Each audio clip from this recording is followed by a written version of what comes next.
Olá, Wellison, boa noite. Que bom tê-lo aqui em mais uma pauta. Ronilton, tudo bom, Ronilton? Saudades de você, querido.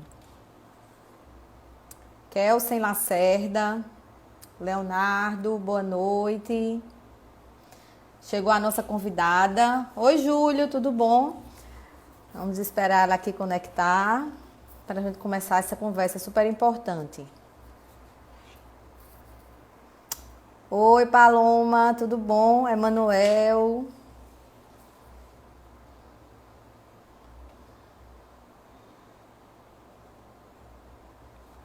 Espero na doutora Ana Carla me enviar aqui o convite. Quando passar essa pandemia, vamos nos encontrar. Ronilton. Carmen Lins, Otton Rodrigo, lá da Pousada Aruanã. João Antônio, Jorge. Raquel Rodrigues, boa noite. Bom ter vocês aqui. Léo Aquino.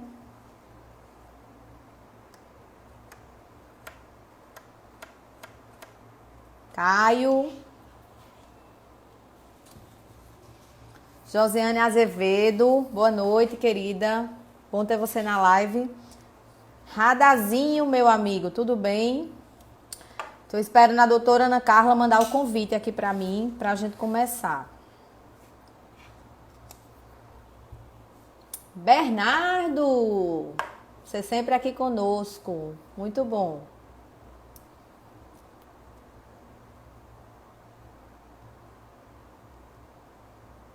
Tá, Radazinho, eu vou olhar como é que a gente faz aquilo que você tá me pedindo, tá bom?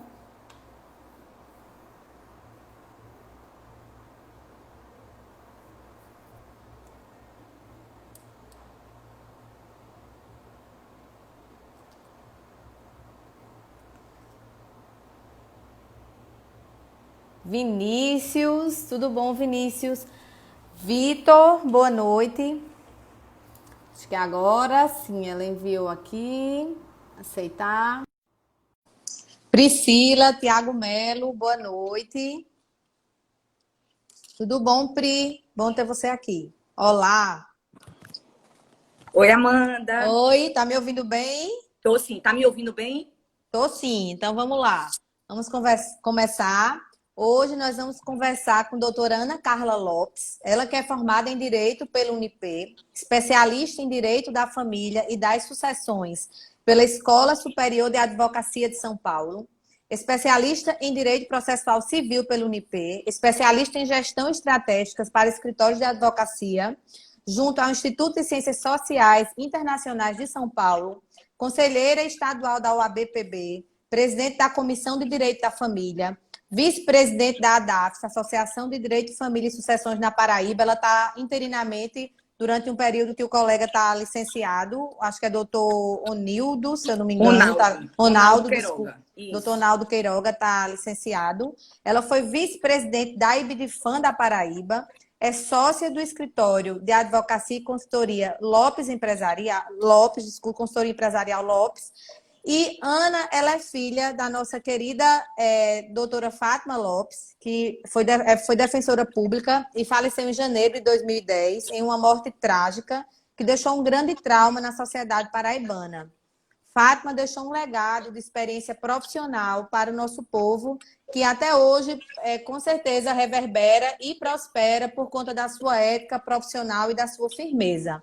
Então, Ana, é muito bom ter você aqui conosco, e eu vou revelar para vocês como é que eu conheci a doutora Ana Carla. Foi de uma forma muito assim, até vou dizer irreverente, porque não é comum. Doutora Ana Carla era advogada numa ação onde ela era advogada da outra parte, e eu vi a sua atuação, né? Ela estava junto com a sua sócia, a sua irmã, doutora Carolina, e eu a conheci no dia dessa audiência, gostei da sua atuação. Depois tive outra experiência de conciliação com ela nesse processo, e eu terminei indicando ela para ser advogada do meu esposo. Então, assim, geralmente eu acho que isso é uma coisa difícil de acontecer, mas eu estava do lado oposto, né? E como eu acredito que a gente não deve encarnar na figura do advogado, não deve transferir os nossos problemas para a figura do advogado, gostei da atuação dela e fiz esse convite e estamos aí, né, caminhando. Então, eu vou deixar um espaço aqui para você dar boa noite para as pessoas, para a gente já começar essa conversa super importante para a gente tratar do direito da família no geral e também nesse tempo de pandemia. Boa noite a todos. Estou muito feliz de estar participando dessa live, Amanda, com você. E me sinto muito lisonjeada pelo convite, né? É minha primeira live, então, assim, relevem alguns problemas que possam surgir durante essa live, mas dizer que eu estou muito feliz e muito obrigada pelo convite e por estar aqui hoje nesse bate-papo com você. Não tenho nem dúvida que vai surpreender todo mundo, porque você é muito competente, né? E vamos já começar conversando. E eu quero saber, para contextualizar essa conversa, por que você decidiu escolher o direito da família? Todo mundo me pergunta isso. Ana Carla, como é que tu aguenta? É muito problema. E cliente ligando para você é como se fosse médico, né? E médico psiquiatra ou então um psicólogo, porque você acaba tomando também, né, essa posição.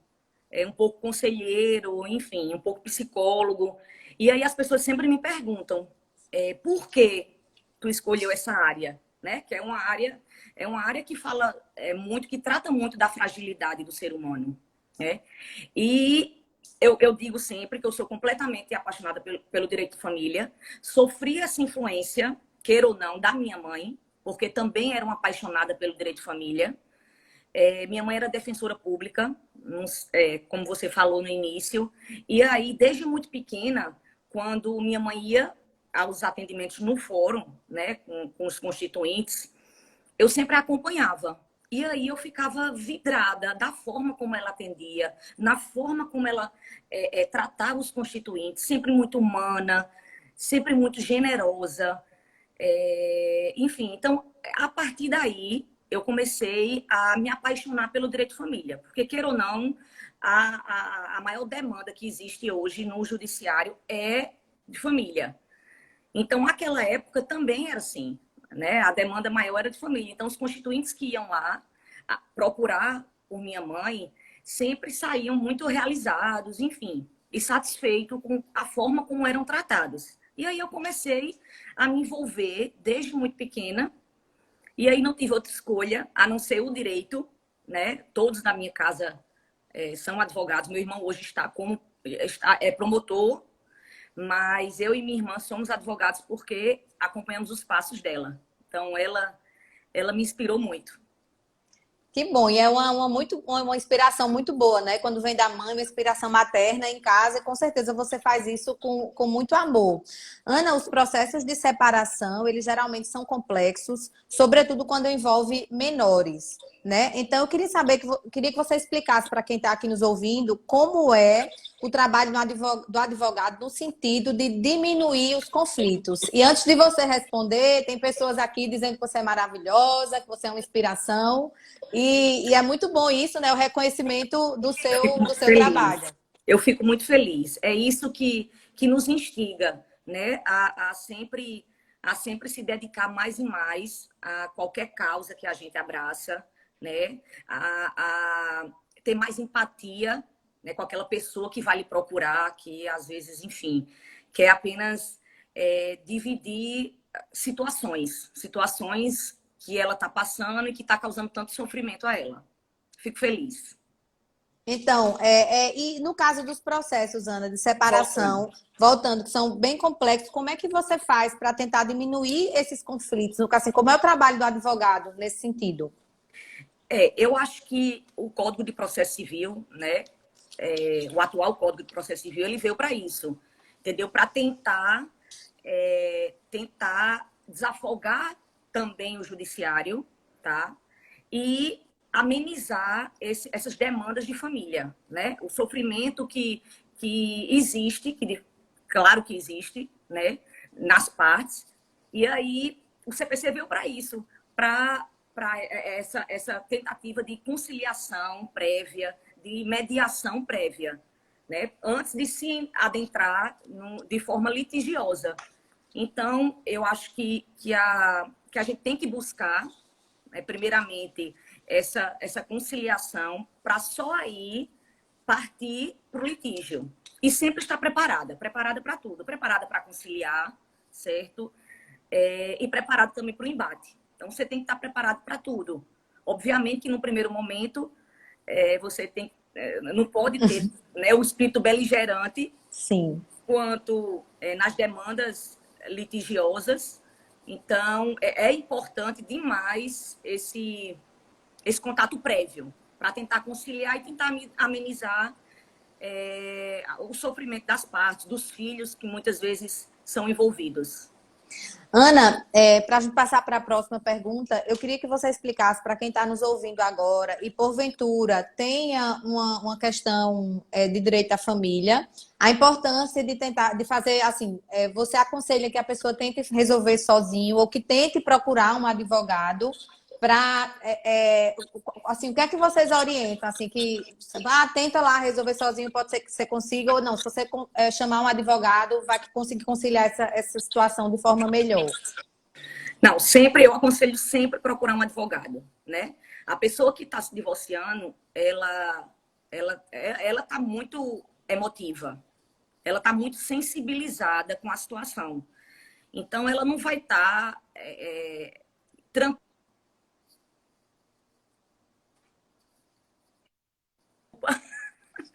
Ela não vai estar tranquila para estar tomando decisões. Então, eu aconselho sempre a procurar um advogado. E esses processos, quando começam dessa forma, eles tendem a ser menos beligerantes? Sem dúvida, porque o advogado, se seguir a linha que eu sigo, eles vão querer optar por isso, por uma tentativa prévia de conciliação. Então, é muito importante que se tenha uma pessoa para mediar, né? Uma pessoa da sua confiança, que é o advogado, para mediar os seus problemas. É importantíssimo, é imprescindível, eu digo. Eu vou trazer um pouco para a prática, porque a conversa fica bem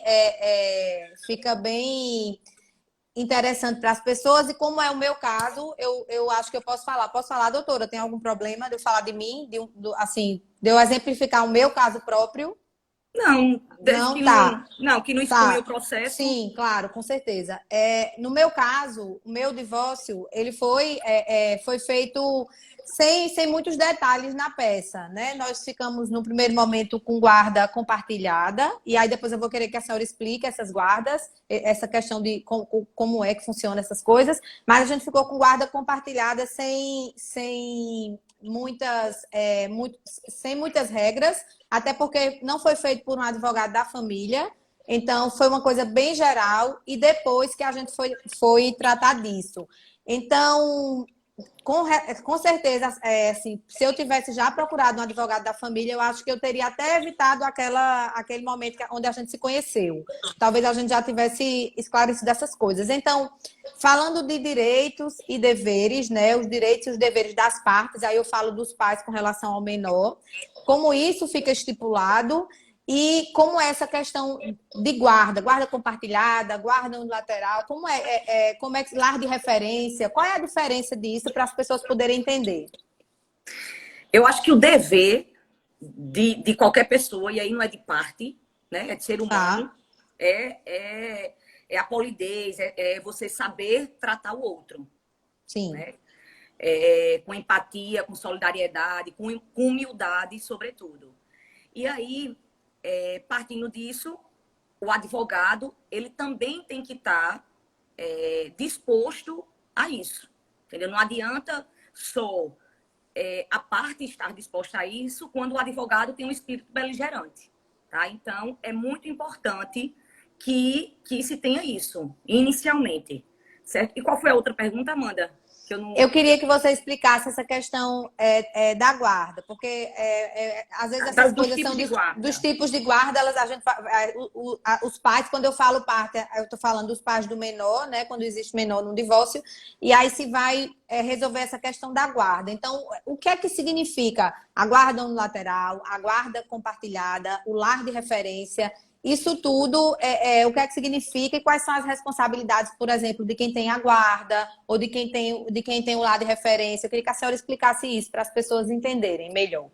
Isso é uma dúvida muito recorrente no meu escritório, né? As pessoas chegam lá dizendo, ah, não, eu quero a guarda para mim, eu não quero esse negócio de guarda compartilhada, que eu não quero dividir nada, que eu não quero que a criança, que meu filho não tenha um lar, né? Enfim, de referência. E aí acaba confundindo muito esses tipos de guarda.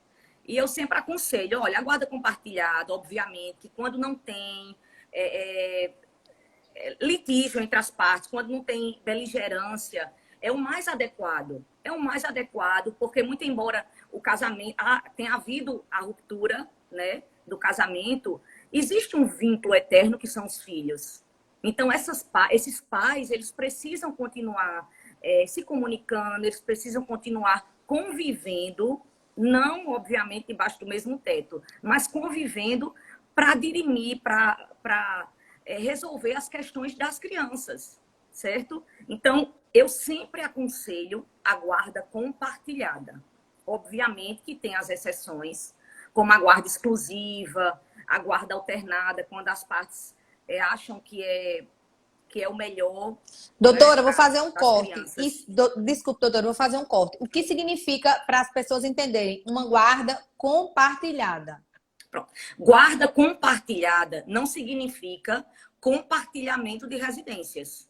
Ah, um dia na casa de um dia na casa do outro. Não. Guarda compartilhada é compartilhar da vida dos filhos, certo? Como é que eles vão, como é que eles estão na escola, como é que se foram ao dentista, se o acompanhamento ao pediatra está sendo regular. Então, a guarda compartilhada é compartilhar isso, é continuar compartilhando a vida dos filhos, As certo? obrigações que se tem com o As filho. obrigações que tem com os filhos, exatamente. Então é isso, guarda compartilhada é isso. Com relação à guarda alternada, é alternar residência, né?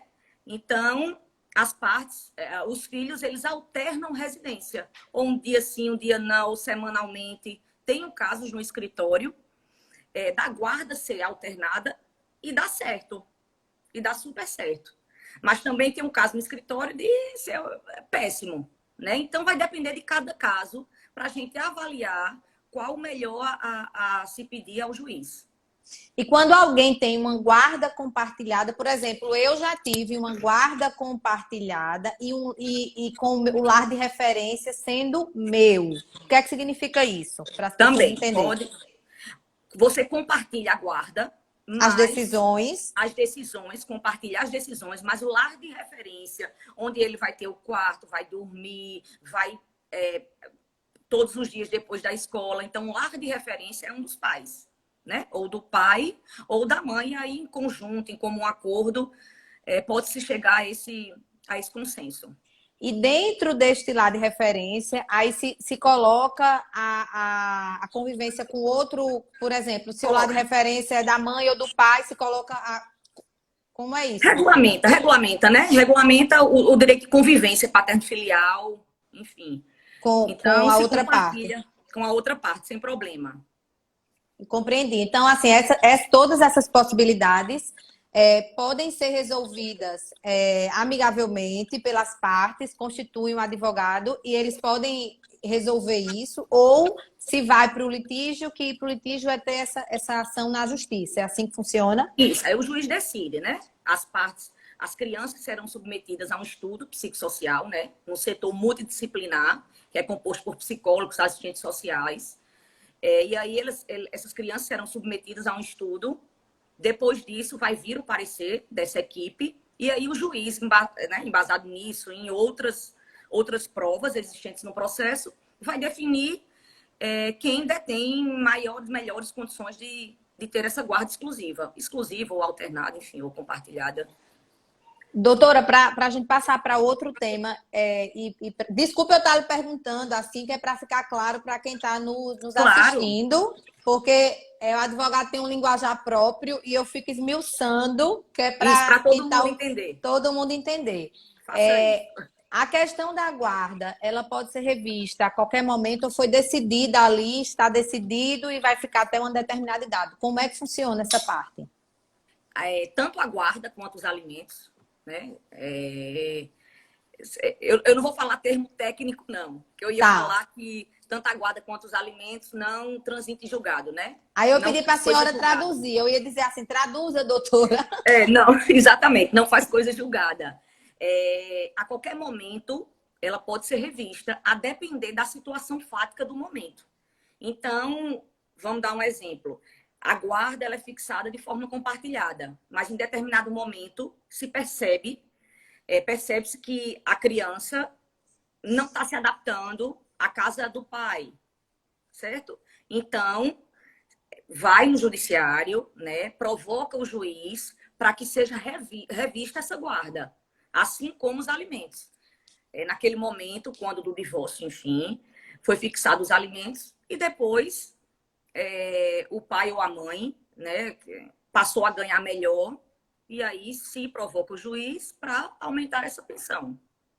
Da mesma forma, se perder renda, também pode acontecer a mesma coisa, Assim como doutor? se perder renda. Assim como se perder renda, comprova-se nos autos que houve essa perda de renda, tá? E aí provoca para pedir a minoração, a diminuição desses alimentos. Muito bom. Você tem uma legião de fãs, viu? Aqui são vários dizendo que você é Oh, competente, que você é fora da curva, que é oh, referência meu em direito Deus. da família. Então, assim, é muito bom estar conversando com alguém que possa esclarecer dessa forma e que é reconhecida na sua profissão. Eu fico muito É, emocionada, de verdade, assim, porque não é fácil, né? Sobretudo para as mulheres, eu digo sempre que não é fácil a advocacia familiarista e ver esse reconhecimento é muito bacana, sabe? Como eu disse inicialmente, é o que instiga a gente a seguir, a lutar sempre. a Fico muito continuar, feliz né? a É, continuar. Obrigada, Gorete. Você sempre aqui nas lives o que a minha ideia é essa. Ela está dizendo que eu sempre trago assuntos bons. A minha ideia é essa, é sempre estar trazendo assuntos que possam ajudar na vida de todo mundo, né? Assim, que possa ter alguma dúvida. A senhora já falou, doutora, da questão da guarda dos alimentos, que ela pode ser revista a qualquer momento, que existe a guarda compartilhada, a guarda unilateral, lá de referência. Então, são várias questões que, de fato, elas precisam de um profissional, porque são muitos detalhes. E aí a gente está vivendo uma pandemia no país. E como é que ficou essa questão do direito de visita no momento de pandemia? Eu acredito que tenha se tido um entendimento num primeiro momento, talvez depois tenha se mudado, porque a gente já está em mais de 100 dias de pandemia, né? A gente começou ali em 19 de março e a gente já está em julho. Então, como é que ficou essa questão dessas visitas? Os juízes, eles têm agido com muita empatia, sabe? Muito bom senso, Amanda. Porque como é tudo muito novo, né? A gente ainda Sim. não tem uma jurisprudência firmada e aí temos decisões pontuais a respeito desse assunto, né? E os juízes têm agido com muita empatia e muito bom senso, tá? Eu acho que naquele primeiro momento, né, quando o isolamento era bem forte, estava bem mais forte, né? Bem E rígido. hoje em dia, exatamente, agora a gente está começando a liberar, né, mais um pouco. À medida que os casos vão diminuindo, vai começando a liberar aos poucos. Mas no início, os juízes eles estavam sendo bem rigorosos e bem criteriosos para conceder o direito do filho sair da casa do detentor daquela guarda, né? Eu tenho casos no escritório, por exemplo, de pai que não via filho há 7 meses. E aí teve o direito de ver o filho na pandemia. E aí nada mais justo que a criança vá ver o pai. Né? É óbvio, até porque o pai, enfim, estava com saudade, sentindo falta do filho.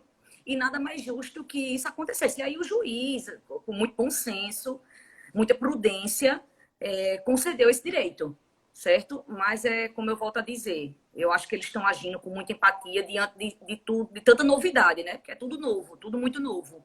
Muita empatia, muito bom senso nas decisões proferidas. Eles estão analisando, então, caso a caso. Então, analisam caso a caso. E aí também tem o bom senso das partes, né? O bom senso, claro, das partes, entendeu? Às vezes a criança mora com avós que são grupo de risco. Então, tudo isso tem que ser analisado, tem que ser ponderado. Sim, compreendo. E, doutora, a pandemia trouxe uma situação para as famílias de uma convivência maior, né? Infelizmente, a vida corrida, às vezes, faz com que algumas famílias passem a viver de forma social, né? Assim, aí deixa a criança no colégio, pega e trabalha, o esposo vai para um lado, a esposa vai para outro, tem toda essa questão. Aí a gente se deparou com a pandemia que colocou todas as famílias em casa, full time, estudando em casa, trabalhando em casa, fazendo muitas vezes também as atividades domésticas da casa, todo mundo incorporando isso tudo. E foi uma coisa muito nova para todo mundo. E eu queria saber se isso impactou no número de divórcios maiores, se existe um dado, se vocês, advogados de família, já estão percebendo isso, esse impacto da pandemia. Demais. O aumento de divórcio aumentou em 177%. Poxa vida. 177%, né? As famílias passaram a conviver diuturnamente, assim, com muito mais frequência, não é verdade, que antes, porque muitas vezes tem muito pai ou mãe que trabalha fora, né? E com essa pandemia acabaram convivendo mais, né? Por mais tempo, de forma isolada. Então, eu acho que o abalo psicológico, né? Tudo influenciou para esse aumento dos casos de divórcio. Porque, então, você... Sim. Licença, ano passado ou ano retrasado, não me recordo bem, mas à medida que os casos de divórcio aumentavam, o número de casamento também aumentava. Ou seja, as pessoas se divorciavam, Casavam de novo. Não deixavam de buscar a felicidade, né, de novo, assim, de continuar buscando a felicidade, né, a construir, enfim, nova família. Mas hoje em dia ainda não está diante desse quadro, né, de pandemia, ainda não, esse número de casamento. Estou vendo aqui o Washington abriu os Ficou olhos. impressionado. Impressionado. Ficou impressionado. Mas me fale uma coisa, esse número de divórcio tem aumentado e, na prática, quando alguém já chega procurando vocês para fazer o divórcio nesse momento, vocês estão tentando fazer a pessoa repensar ou você vê que já é coisa que não tem jeito, que tem que... Eu sempre pergunto, eu sempre converso, eu sempre pondero, tá? Eu digo sempre, minhas consultas, elas geralmente demoram de 2 a 3 horas.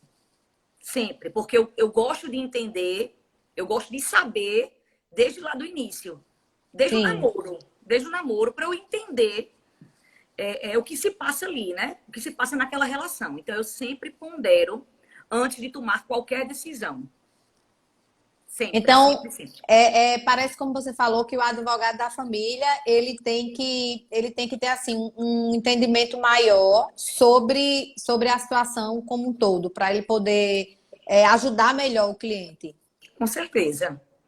Eu pelo menos, eu particularmente, Amanda, eu procuro muito isso, sabe? Assim, eu acho que o dinheiro ele não pode falar mais alto.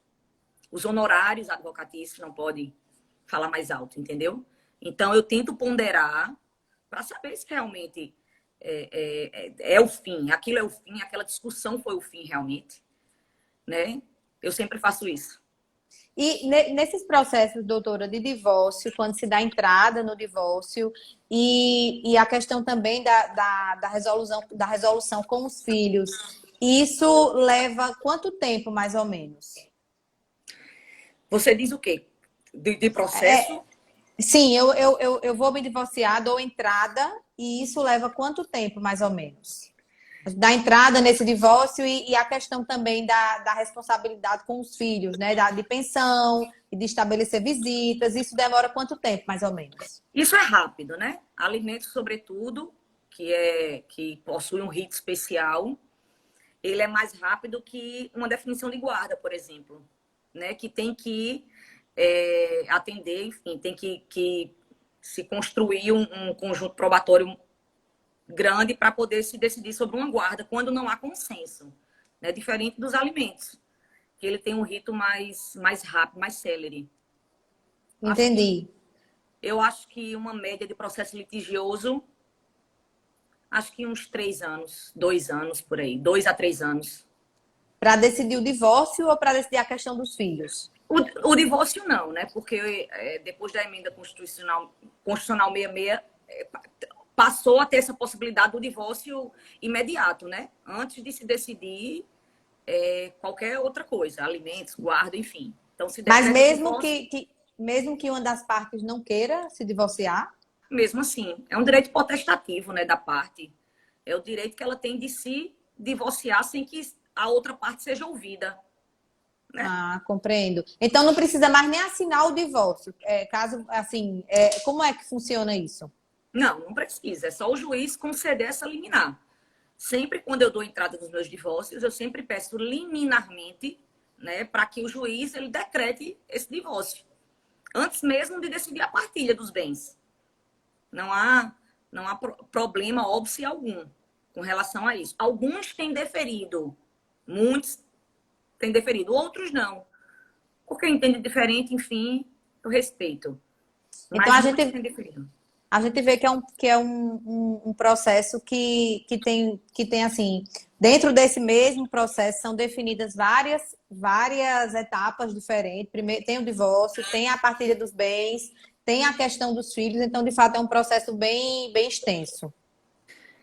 É um processo extenso, mas assim, você falou que parece que o que você está falando aí é assim, primeiro o divórcio, depois a partilha, depois a guarda. Não, não é assim, né? A forma como eu entro com as ações, eu não, assim, eu não vou revelar aqui porque eu acho que não Não, é um interessa. processo só, mas que são. Eu quis Eu dizer não isso, assim, que faço é um. isso. Eu não faço Ah, isso. Eu não entro entendi. com um processo só. Entendeu? Até por Entendi. questão do rito dos alimentos ser especial, e aí quando cumula com o processo de divórcio, por exemplo, com a guarda, aí perde o rito, entendeu? E aí acaba ficando mais lento. Entendi. Então Então eu não comulo. tem várias Tem formas várias de formas, entrar. e aí depende de estratégia, né? Cada Entendi. advogado vai agir de uma forma. Eu ajo uma forma Com- minha, assim. Compreendi. Eu estou perguntando tudo assim detalhadamente para quem está aí com um processo desse tipo, com um problema desse tipo, ele possa entender que cada advogado, obviamente, tem a sua estratégia, como você falou, doutora, mas que é um processo que ele pode ter uma decisão só ou ele pode ser compartilhado e ter essas decisões separadas, não é assim? Pode. É assim, exatamente. Com relação ao Compreendi. divórcio, não. O divórcio sempre é mais rápido, porque é só divorciar, né? Enfim, só decretar o divórcio e pronto. Não, mesmo que haja o litígio, é só se decretar o divórcio e pronto. E aí as outras questões seguem normalmente, com relação à partilha, com relação aos alimentos, com relação à guarda. Tá, então a gente estava falando do divórcio, agora vamos falar do casamento, tá? Então, se a gente casa de forma. Ninguém casa para se separar, obviamente, mas existem contratos de casamento mais tranquilos no momento do divórcio ou independe isso? Na hora de casar. Na hora de casar, você escolheu o regime de bens, não é isso? Se Isso, existe um mais exatamente. tranquilo, Isso, é isso que eu quero saber. Amanda, eu aconselharia uma separação total de bens. Eu sempre, assim, aconselho uma separação total de bens. Na verdade, antigamente não. Antigamente eu aconselhava a comunhão parcial. Mas com a evolução da legislação, enfim, das jurisprudências, eu passo a aconselhar a separação total. Se o casal deseja adquirir algum bem junto, então coloca no nome dos dois. Depois que Coloca adquirir.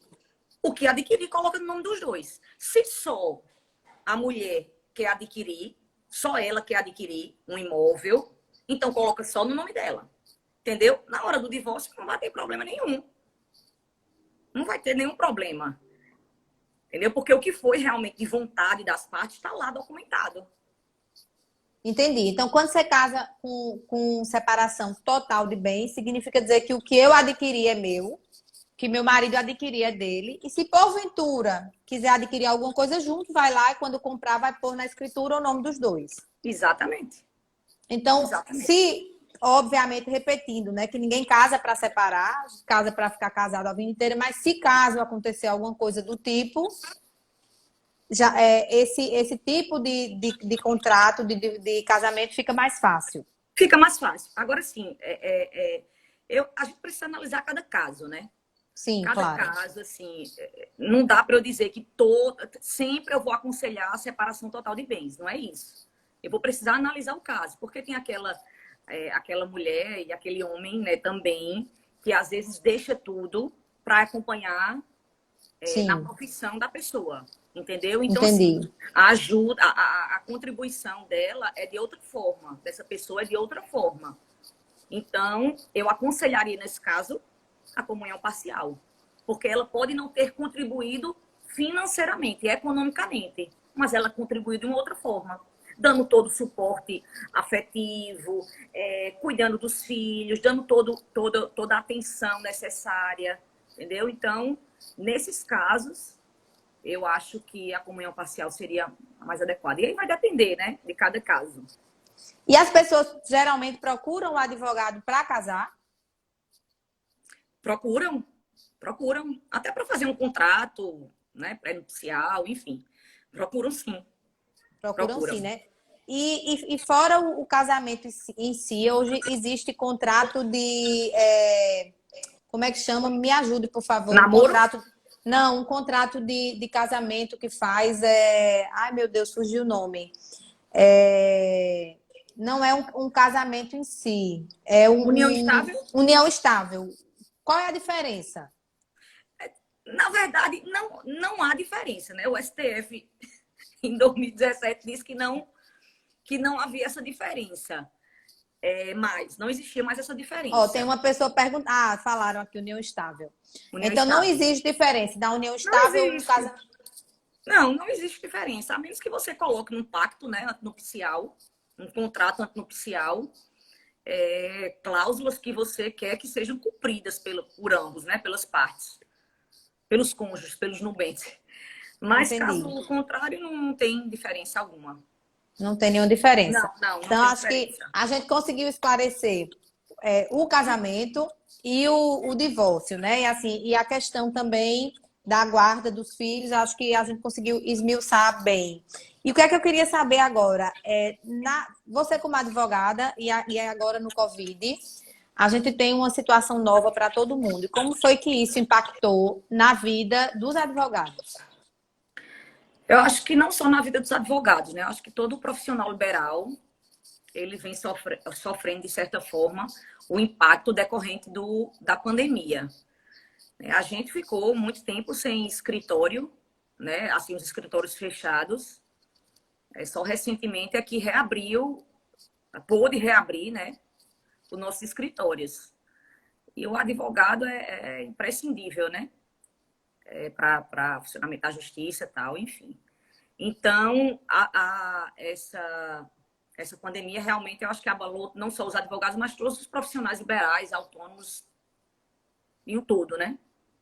Mas vocês puderam continuar trabalhando eletronicamente? Continuamos trabalhando de forma remota, né? Eu acho que eu redescobri isso me reinventei, né?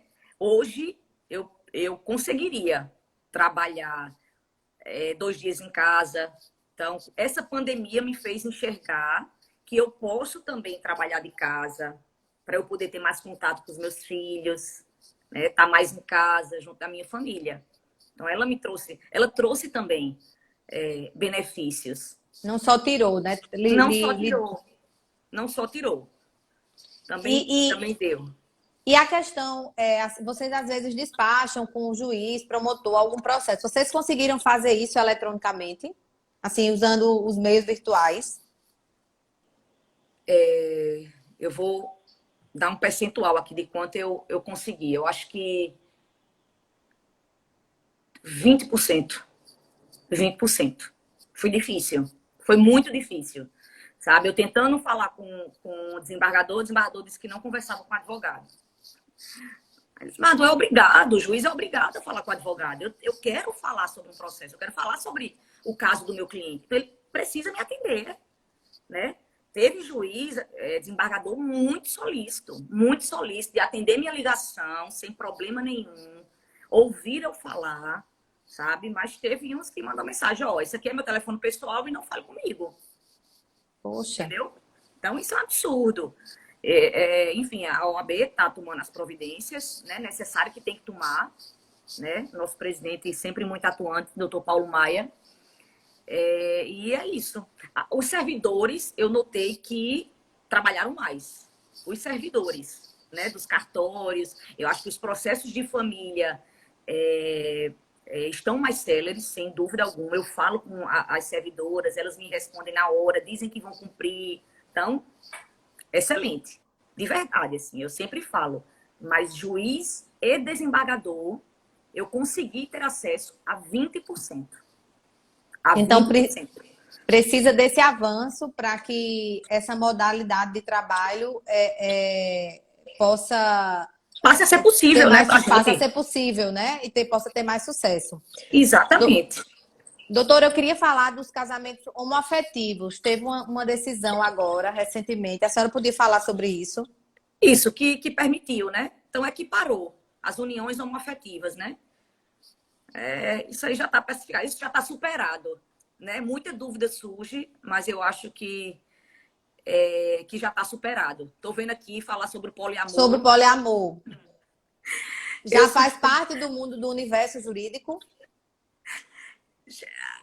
Já, a discussão existe muita. Eu sou absolutamente contra, né? Eu sou porque, assim, o que você faz dentro da sua casa, em quatro paredes, é problema seu.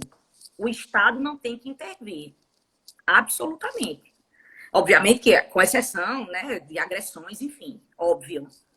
Eu estou falando das uniões, né? Da forma como você quer viver com o seu companheiro. Mas dizer que é uma família, eu discordo. Entendeu? O poliamor, eu não sei se você sabe o poliamor o que é. Seria Sim, sim, várias sim. pessoas, né? Várias pessoas. Convivendo e aí querer dizer que aquilo é família. Não, eu sou contra. Mas assim, ele não quer saber se a senhora é a favor ou contra, ele quer saber se existe previsão legal para isso. Não, previsão legal não. Previsão legal não existe, não. Existem decisões isoladas, mas previsão legislativa, não. Legal, não. Ele está dizendo que alguém está dizendo aqui que existe um direito previdenciário e é a maior confusão entre os pensionistas. Existe realmente no direito previdenciário, né? Essa possibilidade de se dividir a pensão entre a Mas de se companheira. casar com duas pessoas ainda não. Ainda não. A gente vive num sistema monogâmico, né? O Tá. Brasil, ele é monogâmico. Então, no direito previdenciário existe, até por causa do princípio da solidariedade, entendeu? Que aí muitos homens sustentam a família e mais amante, né? Então, enfim, a outra com a outra. E aí passa a ter direito, porque realmente eles passou a vida inteira sustentando aquela outra pessoa. E deve ter que existir uma comprovação, né, Tem disso. que existir uma comprovação, uma dependência financeira, né? Não é só dizer, ah, não, eu vivia também com ele tinha uma família, eu vivia também com ele. Não, não é assim. Alguém perguntou aqui também, doutora, se na sua opinião o casamento ele sempre tem que existir uma previsão legal para ele, assim, ele sempre tem que estar chancelado pela justiça. Eu acho que Não, não chancelar. necessariamente. Assim, é como se tivesse que existir uma previsão legal para o casamento. Eu acredito que isso aí, se você não se casar, não tiver um contrato não estável, Ah, não, ou não, não, não, não, não. Pode, vai ter os mesmos direitos. vai ter os mesmos Comprovar. Agora, direitos. precisa comprovar a união estável, né? Que de fato vive em união estável. Então, se você comprovar que vive a união estável, pouco importa se tem um papel ou se tem não. papel ou não. Pouco importa. Ótimo. Doutora, você é uma mulher e dá para ver que você é arretada, assim, que você está aí defendendo bem o seu papel de advogada, querendo os seus direitos, cumprindo os seus deveres, mas querendo os seus direitos. E uma mulher super empoderada. Como é que acontece na profissão, na sua profissão, se você sofre algum tipo de preconceito ou machismo, o machismo mesmo, por ser essa mulher empoderada? Como é que funciona isso no meio jurídico? Eu tenho conversado com várias mulheres e todas vêm trazendo uma questão. Até teve uma fala que eu achei super engraçada, que essa convidada falou assim, quando a gente fala mais brava, a gente chama a gente de histérica. Né? Então, assim, como é que a senhora vê isso no meio jurídico? Eu não ligo de ser chamada de histérica, né? Eu digo sempre que, como eu falei também, acho que a gente tem que começar um processo com muita cautela, né? Com muito cuidado, sem aquele espírito beligerante. Mas se isso não acontecer, eu vou estar preparada para o embate. Eu vou estar preparada, entendeu? Então, sempre exige o respeito, porque eu aprendi com minha mãe assim, a entrar e a sair de qualquer lugar de cabeça sempre erguida, sabe, Amanda? Sofri já muitas agressões no judiciário, já sofri em sala de audiência, sabe, até se gerou um processo, enfim. Isso não vem mais ao caso, porque realmente a gente já até se perdoou, e eu e o magistrado à época, né, que presidia essa audiência. E aí eu sempre me impus muito, sabe? Me impus muito e não sofro um certo preconceito, porque eu acho que a mulher ainda sofre esse preconceito. Tá? Isso aí você vê pelos números, né? A quantidade de juiz, a quantidade de desembargador, enfim. A gente vê pelos números. Então, isso é uma forma, né, de preconceito. Mas é isso, eu não vejo grandes problemas, né? Eu já tenho 13 anos de advocacia. Né? 13 anos de labuta grande mesmo. Não é uma advocacia dentro de escritório, não. É uma advocacia bem pesada, mas é maravilhoso. É muito bom e eu não seria outra coisa a não ser advogada. Advogada de família. Que bom, assim, é bom ouvir isso. E assim, é importante que a gente mostre à sociedade que existe esse machismo nas profissões e que existem mulheres também desbravadoras que não têm medo e que vão e que enfrentam e que sabem que podem estar onde elas desejarem, né? Onde elas querem estar. Você desempenha um papel na OAB, né? E eu queria Isso. saber como é que a OAB tem visto essas questões para a mulher e como é o papel que você desempenha na OAB. Eu hoje sou conselheira, eu estou como conselheira estadual da OAB, né? Estou também como presidente da Comissão de Direito de Família e Sucessão da OAB. A gente tem um presidente extremamente sensível, que é o doutor Paulo Maia, sempre apoiando as causas das mulheres, sabe? A gente tem uma diretoria na OAB composta por 2 mulheres. Então, que sempre estão buscando essa igualdade de gênero tão almejada e tão sonhada por nós mulheres. E a OAB tem um papel, né, fundamental nisso. O nosso presidente sempre se mostrou muito combativo a essas questões de nós mulheres advogadas, mulheres em geral. Então, a mulher tem seu espaço na OAB aqui da Paraíba, tem seu espaço. Sem dúvida. No Brasil também acontece isso? Não, no Brasil não. Nosso Conselho Federal ainda não está suficientemente equiparado. Sabe? Mas tem representatividade feminina? Tem representatividade feminina. A nossa conselheira federal, Marina Gadelha, né, ela nos representa no Conselho Federal, né, aqui pela Paraíba. Mas falta muito. Nossa caminhada ainda é longa, Amanda. Mas existe essa luta de vocês? Existe, incansável. Uma luta incansável, sabe? E é muito antiga, né? E eu acho que a gente ainda tem muito a caminhar, muito a conquistar. Mas a luta não pode, né, acabar.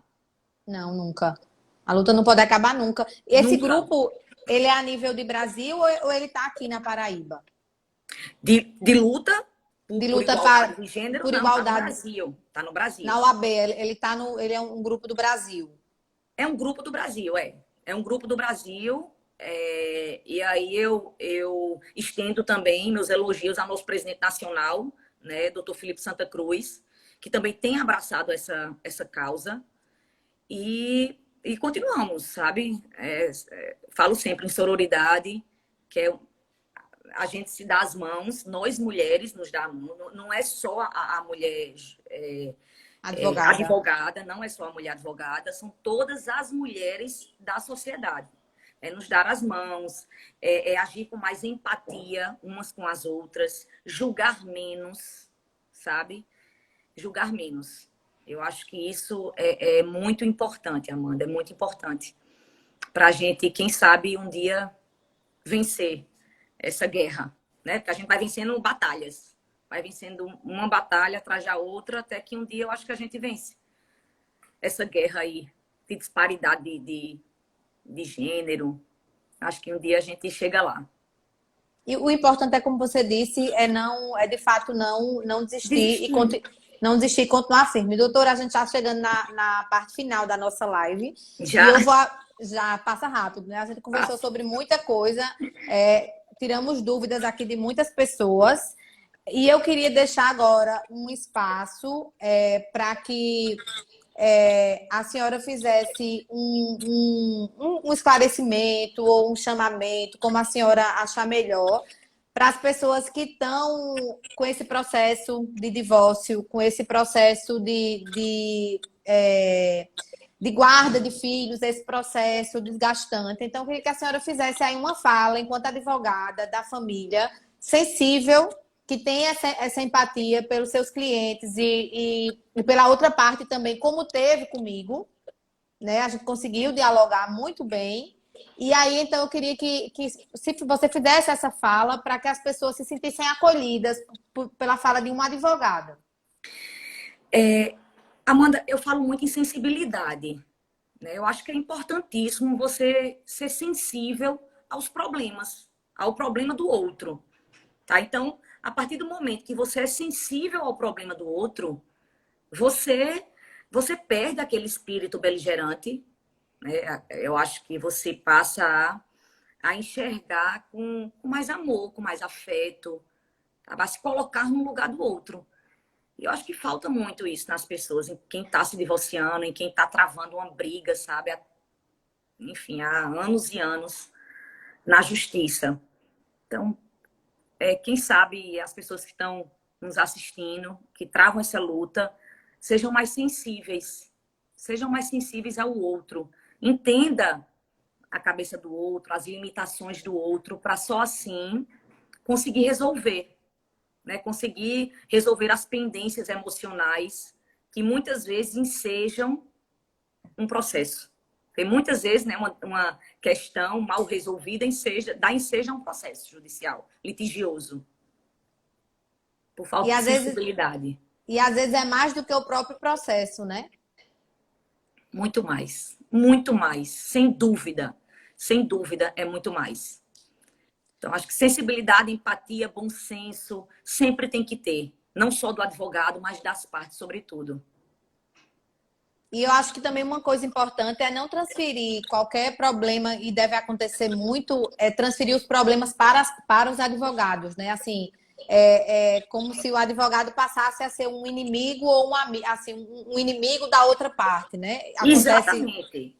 Que não é, né? Eu já sofri muito eu sofro muito, já sofri não. Eu sofro muito com isso, tá? De parte me odiar, sabe? De não enxergar, de não ver que eu tô ali, porque eu sou imprescindível, assim como o advogado dele, né? Da outra parte. Eu sou imprescindível ao funcionamento da justiça. Então, eu tô ali para defender os interesses do meu cliente, tão somente do meu cliente. Né? Então, é muito importante que isso aí foi uma colocação excelente sua, para finalizar a nossa live. Que as partes, eles precisam acabar com isso, né? De odiar o advogado da parte contrária. É isso. E eu não tô falando da boca para fora aí. Eu não tô falando da boca para fora. Eu sou exemplo. Você é prova viva, né? Eu sou prova viva, então não tô falando da boca para fora. Ana, muito obrigada de ter aberto esse espaço na sua agenda, de ter vindo aqui conversar com a gente sobre um assunto tão importante, sobre essas causas da família. Agradeço a quem está aqui, a interação foi muito boa durante a live. Muita gente esteve aqui conosco a live inteira, debatendo, lhe elogiando, ou me elogiando, ou mandando uma pergunta. Então, isso é muito bom ter vocês aqui conosco. Eu vou mandar até um abraço para a Bira, que ele sempre está nas lives, mandando oi e etc. Então, assim, muito obrigado por todos vocês que estiveram aqui, por você, querida, de ter trazido um pouquinho do seu escritório aqui para todo mundo, né, para que todo mundo pudesse conversar com a gente e partilhar dessas causas que são tão importantes. Então, que Deus lhe abençoe nessa sua caminhada aí, continue forte, guerreira, lutando pelo seu espaço, e que nós, mulheres, vamos conseguir, sim, cada vez mais espaço e chegar aonde a gente deseja chegar, porque nós batalhamos e lutamos por isso, não é assim? Aonde a gente quer chegar, aonde a gente quiser chegar, na verdade, né?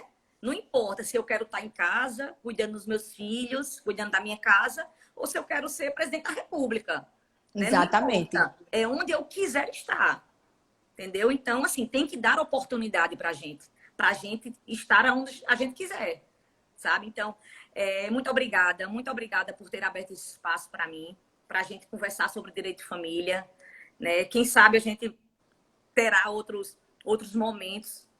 Sabe, né? Teremos outros momentos como esse de hoje. Estou sempre à disposição para o que você precisar. Tá bom? Muito obrigada a todos que estiveram aqui interagindo com a gente, que mandaram pergunta, enfim. Estou sempre à disposição. Tá? Obrigada.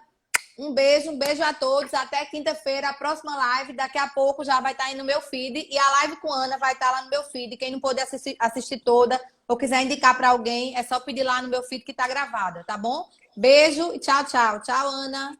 Tchau.